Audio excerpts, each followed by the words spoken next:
Hello guys, welcome back to my channel. I hope you're all doing well.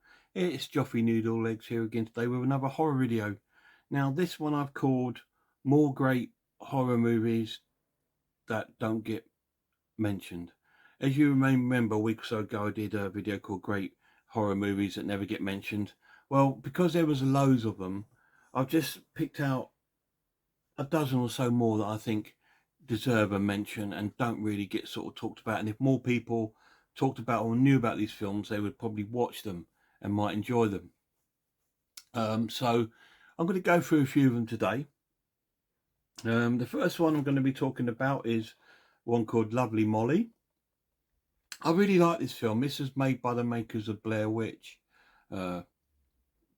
Project. It's basically about this woman that goes back to a sort of like a long time childhood home that's been like abandoned for a while, and she comes across all these old memories and sort of jump scares, and it's quite disturbing sort of things happening on there. It's quite a disturbing film, and she finds out more about her history when she was younger and things. Really cool film. It never gets talked about, Lovely Molly, but it's a great film worth checking out. Another one that doesn't get really mentioned is this sort of slasher film starring WWE's Kane, and this is See No Evil. This is basically these sort of like, I think they're sort of like kids that come from like a bad sort of behaviour sort of school where they live in and stuff like that. Anyway, they go to this old mental hospital, and Kane still lives there, and it's a proper slasher where he sort of starts killing them off one by one. Quite a gory film. It's actually quite a good film, but it's a bit of a throwback to sort of like the sort of 80s and 90s horror films. That's really cool. Another one that doesn't get mentioned quite a lot, which I quite liked, quite a modern one, but it is sort of a film that it's a Marmite film. You love it or you hate it. And this is The Void.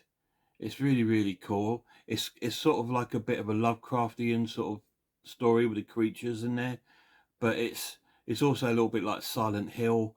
It's basically about this town's being taken over by this sort of like this almost like a cult sort of thing, and they're all stuck in this hospital, and then there's a creature. It's a strange story. And it's really gory, but it's a very good film. But it is it's definitely something you either love or you dislike. I really like it. It's got a real sort of like Lovecraftian feel to it, which I love. I really love Lovecraft. So that's really cool. If you love that sort of story, you'll enjoy The Void. Next one up is one of my childhood horror films, which was probably one of the first horror films I've ever seen, and this was The Amazing Mr. Blunden. Now this was filmed, it must be the 1950s or 1960s, and it's basically about these kids that go to this house, and it's a haunted ghost story about Mr. Blunden. It's it's it is a horror film in the sense of like it's a ghost story. It's not. There's no jump scares or gore, but it's still not a nice story.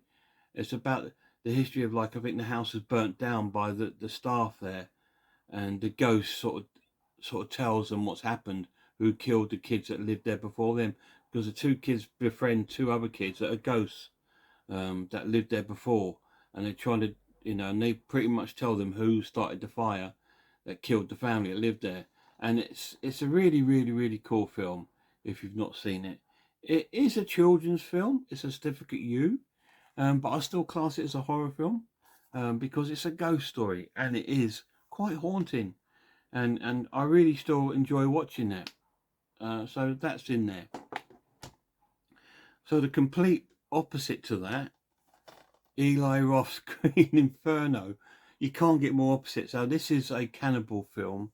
This is Eli Roth's tribute, if you like, to the 1970s Italian cannibal films, Cannibal Holocaust, Cannibal Ferox.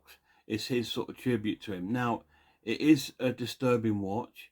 It is very gory. It's nowhere near as bad or controversial or disturbing as Cannibal Holocaust or Cannibal Ferox. It's nowhere near as bad as that. It's not far off it, but it's not bad, and it doesn't contain any animal cruelty, so that's always a bonus. Definitely worth a watch if you like the cannibal sort of films. Next one is an animated film. This is Frankenweenie. I really like this film for an animated film. It's based on the Frankenstein story, but based with like a dog, and it's got like and it's all sort of almost sort of like kind of almost looks puppety.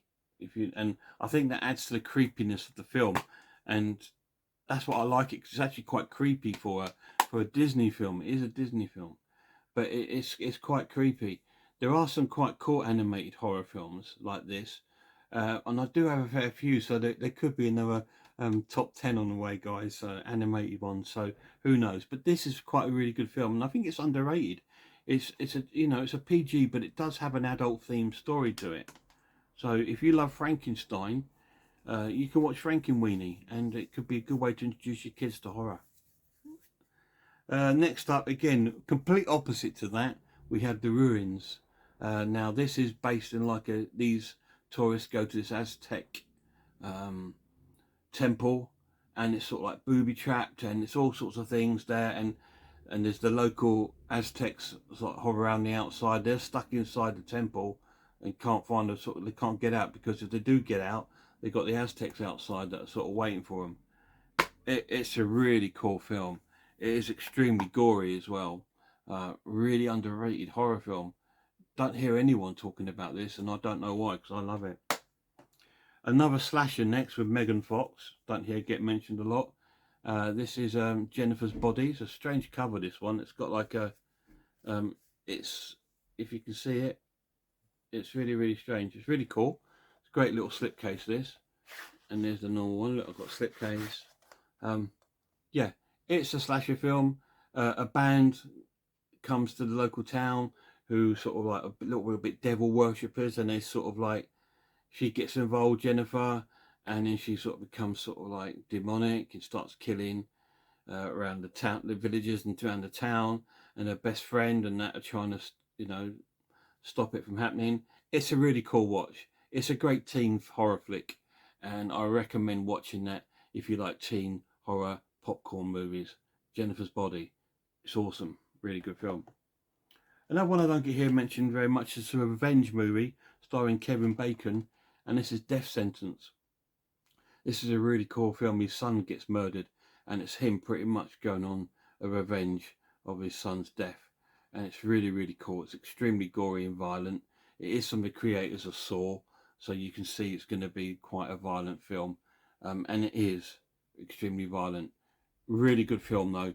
It is still a horror film because it's got a lot of sort of gore and torture sort of things to it. It's excellent film. Death Sentence, Kevin Bacon. Another one is a demonic film. Again, doesn't get talked about very much. I really like it, and it's called Deliver Us from Evil. It's like a cop film, really.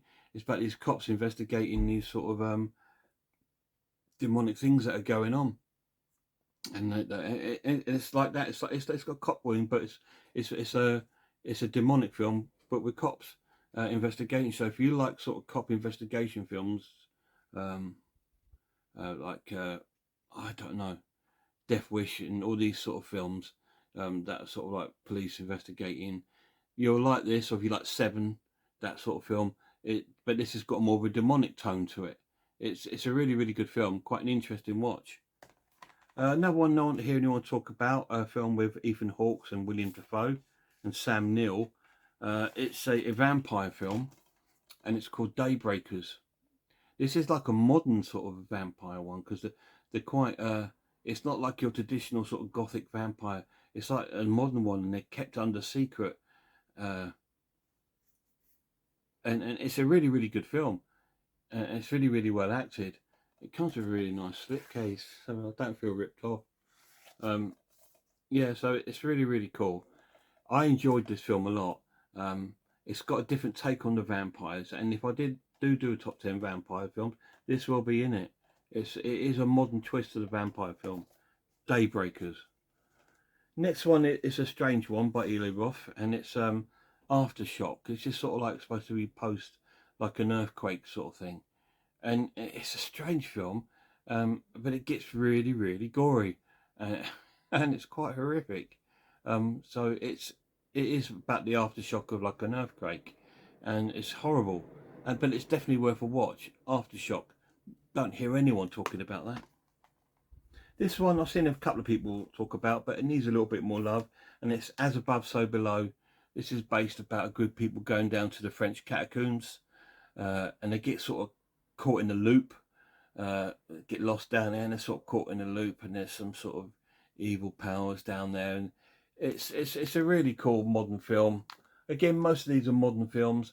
I've tried to avoid my 80s and 70s because I cover them a lot anyway, and I will be doing more on those guys, don't worry. Next one, because last time I had a monster creature flick in there called Sharknado, so I thought I'd better include another one on this list, and this is Big Ass Spider.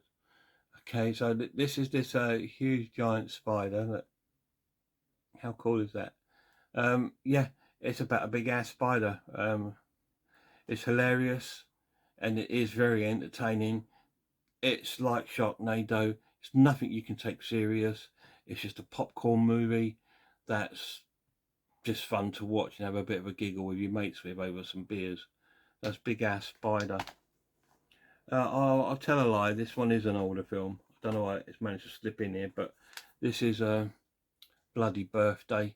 This is another sort of slasher about these kids there that turn into killers, and yeah, and they sort of get enjoyment out of it. It's an 80s film, I believe, and it's yeah, it is pretty much that. It's about these kid killers, not people killing kids, but the kids are the killers, and it's an okay film. It's quite a good watch. Not get spoken about a lot, and I think if people did, they'd probably quite enjoy it. It's okay. It's a good film. Next one is a sort of virus, sort of found footage film, and it's called The Bay. Again, this is another sort of really good film. It's got like a lot of video cam sort of footage, and it's like a virus that's killing him. So it's a bit of semi sort of zombie-ish sort of flick. But again, don't confuse things. I mean, like people think 24 days later and 28 days later, whatever they're called, are zombie films. They're not. They're not zombie films. That's a virus. There, you know, and this is the same. This is a virus film. It's not a zombie film. Zombies are walking dead that crave flesh. Viruses are people just trying to spread the virus. Okay, like 28 days later is a virus film. It's not a zombie film. There's no zombies in that. Right, next up is a series of films that hardly ever get mentioned, and I love them all pretty much, and it's the Wrong Turn series. I've got this box set, which is pretty much, I can't remember how many is in here. Right, so what have we got in here? We've got the original Wrong Turn. We've got Wrong Turn 2, Dead End. We got Wrong Turn 3, Left for Dead. And these films, they get gorier and gorier and gorier. For Bloody Beginnings, I quite like that one. That's a really cool one. And number 5, and I believe there is a new one. I'm not sure if it's a reboot or if it's actually a continuation. I don't know. I've not seen it. I don't own it. But yeah, Wrong Turn films. They are basically set out in the wilderness of like this sort of like hillbilly family that are all sort of kind of grossly mutated, and they kill and cannibalize people that go into their area.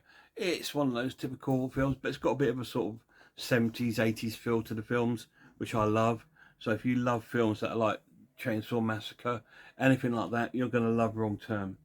The last one to bring up is a haunting film, and it's The Haunting in Connecticut, which there is a second one. It's about this kid that's got an illness, and he starts seeing these hauntings in the house down in the cellar where his bedroom is. It used to be run by an old sort of like dentist that did lots of killings and stuff, and he sees all these hauntings going on around the house. No one sort of believes him. They'll blame his illness for it. Because I think he's got some form of cancer, and they think it's something in his brain that's making him have these sort of hallucinations. But it's a haunted house film, and there is a second one. Second one's nowhere near as good as that one. That's really good. The Haunting in Connecticut. So there you are, guys. There's another bunch of films recommended to you. So you've got plenty to be getting on with for the next few months, I think, before I do any more of these films that are hardly mentioned. But I will do more because I have well over 1,800 horror films at least. So I've got a lot to get through. So anyway, guys, please go and check out Horror Hands channel, Horror and Todge, Man v Film, The Horror Geek, Sarah and Horror. Go and check their channels out. Sarah of Horror is a really good channel. She does lots of sort of film reviews. So go and check their channels out when you get a chance. Until next time, guys, look after yourselves, and I really hope I'll see you all soon.